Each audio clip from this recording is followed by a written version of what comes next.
Molitva za zaštitu od nečiste sile. Gospode Isuse Hriste, Sine Božji, ogradi me svetim Tvojim angelima i molitvama, sve prečiste Vladičice naše, Bogorodice i prisno Djeve Marije, silom časnog i životvornog krsta,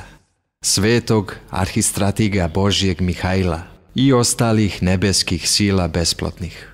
svetog proroka i preteče krstitelja Gospodnjeg Jovana, svetog apostola i evanđeliste Jovana Bogoslova, sveštenomučenika Kiprijana i mučenice Justine, svetitelja Nikolaja, arhijepiskopa Mirlikijskog čudotvorca, svetitelja Lava,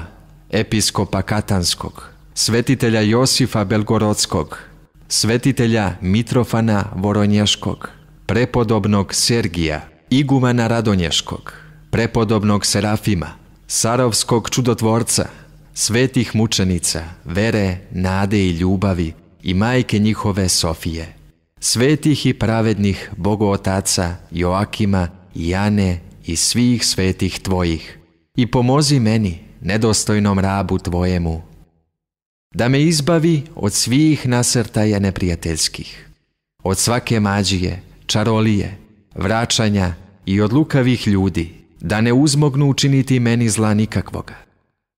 Gospode, svetlošću Tvojeg blistanja sačuvaj me ujutru, preko dana, naveče i kada san dolazi, i silom blagodati Tvoje odvrati i udalji zla svaka nečista koja dejstvuju po nagovoru đavola. Ko je tako mislio i činio, vrati njihovo zlo nazad u pakao, jer Tvoje je carstvo i sila i slava, Oca i Sina i Svetoga Duha. Amin.